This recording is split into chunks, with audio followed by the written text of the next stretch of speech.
आमच्यात मतभेद मनभेद नाहीत। महायुतीचा उमेदवार कोणीही असो, भाजप निवडून आणणार। भाजप प्रदेशाध्यक्ष चंद्रशेखर बावनकुळे।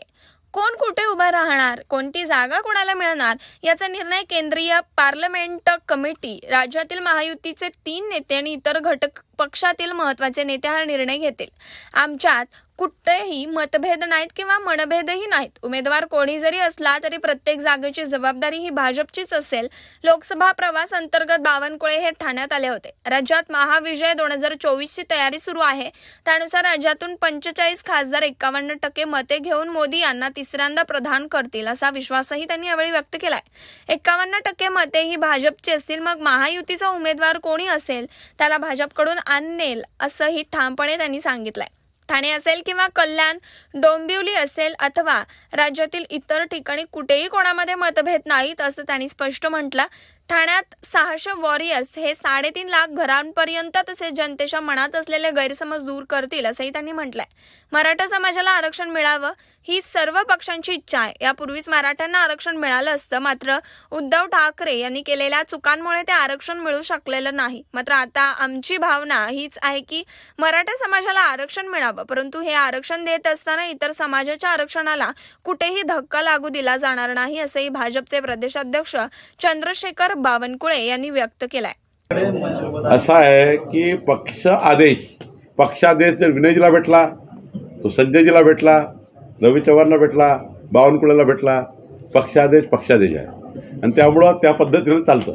कल्याण डोंबिवलीला सुरुवात केली की आता असंच कामाला लागला, ठाण्यामध्ये देखील कामाला लागला। महाराष्ट्रात 288 विधानसभेत कामाला लागलो आहे सर। त्यामुळं असं नाही आहे किंवा 288 विधानसभेत आम्हाला आमचा पक्ष त्या ठिकाणी मोठा नाही करायचा आहे। नगरपालिका आहे, महानगरपालिका आहे, जिल्हा परिषद आहे, ग्रामपंचायत आहे, महायुती विधानसभा लोकसभेची आहे। एखाद वेळी ज्या ठिकाणी स्थानिक स्वराज्य संस्था झाली त्या ठिकाणी होईल, पण महायुतीमध्ये काही गडबड नाही।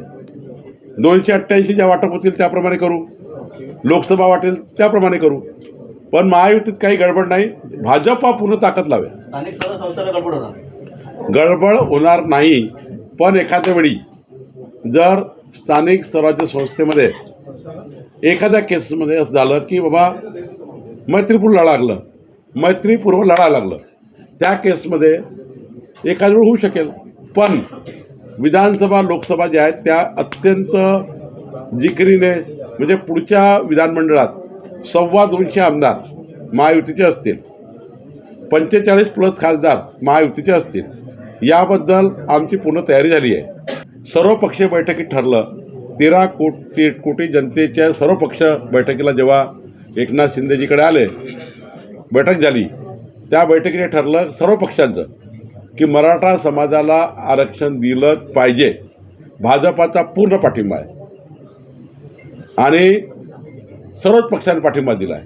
मी महाराष्ट्राच्या सर्व पक्षाचं अभिनंदन करतो, आभार मानतो की मराठा समाजाच्या आरक्षणाला पाठिंबा दिला, पण त्यामध्ये कुणाचे आरक्षण कमी न करता मराठा समाजाला आरक्षण द्यावं अशी आमची सर्वांची भूमिका आहे। मला वाटतं सरकार सक्षम आहे। Bureau report, SBN Marathi, Thane.